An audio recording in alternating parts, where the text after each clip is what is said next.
Plus News Updates. Mga balita ngayon, ikatlong impeachment complaint laban kay PBBM muling hindi tinanggap sa Kamara. 8 barangay ng Omar Sulu idineklarang gun-free. Russian vlogger na nagbantang magpapakalat umano ng HIV nagnegatibo sa saki. Estonian YouTuber na nangharas sa Dumaguete kinasuha. Ako po si Cesar Soriano para ihatid ang mga nangunang balita sa buong kapuluan ngayon. Isa pang impeachment complaint laban kay Pangulong Ferdinand Marcos Jr. ang sinubukang ihain sa Kamara kahapon ng ilang mga kilalang kritiko ng Pangulo.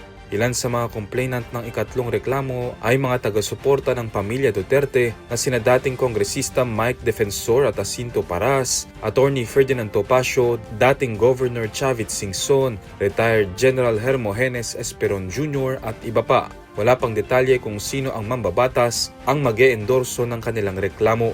Gayunpaman, gaya ng ikalawang impeachment complaint na inendorso ng Makabayan Bloc, hindi rin tinanggap ng Office of the Secretary General o OSG ang reklamo dahil wala pa rin sa bansa si Secretary General Cheloy Garafil.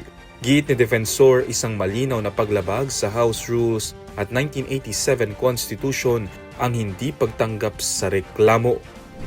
Opisyal na idineklara ng 8 barangay ng munisipalidad ng Omar sa Sulu ang pagiging gun-free barangay bilang pahayag ng kanilang paninindigan para sa kapayapaan at kaayusan sa komunidad. Noong Enero 20, unang nagdeklara bilang gun-free ang mga barangay ng Tangkuan, Sukuban at Huwit-Huwit, kasunod ng konsultasyon ng lokal na pamahalaan, mga ahensyang pangseguridad at komunidad. Sinundan ito noong Enero 21 ng formal na deklarasyon ng mga barangay Lahing-Lahing, Angilan, Niyangkaan at Andalan. Nitong Enero 22, formal ding nilagdaan ang resolusyon ng Barangay Kapual na kumukumpleto sa 8 barangay na hayagang tumutol sa karahasan at iligal na pag-iingat ng mga armas. Ang sunod-sunod na deklarasyon ng mga barangay ay isinagawa sa pakikipag-ugnayan ng 101st Infantry Battalion, LGU ng Omar, PNP at iba pang line agencies bilang bahagi ng mas malawak na kampanya ng munisipalidad sa pagsusulong ng pangmatagalang kapayapaan at kaayusan. Nagnegatibo sa HIV ang Russian national na inaresto ng Bureau of Immigration o BI matapos magbantang magpapakalat umano ito ng sakit sa Pilipinas.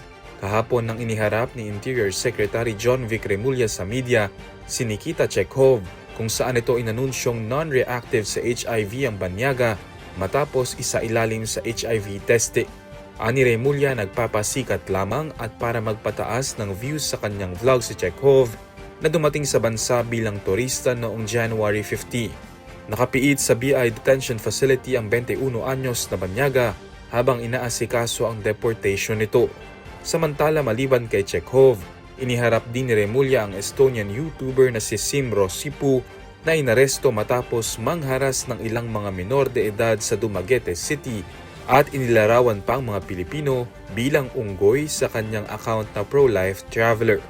Ayon sa kalihim, overstaying na si Rosipu sa Pilipinas dahil hanggang January lamang dapat ito sa bansa. Naharap siya sa paglabag sa Anti-Photo and Video Voyeurism Act at nakatakdang ipa-deport. Para sa Kidlat News Channel, ako si Renza Lenon, nag-uulat. Ako po si Cesar Soriano, palagi niyong kasama sa bawat pagputo ng balita.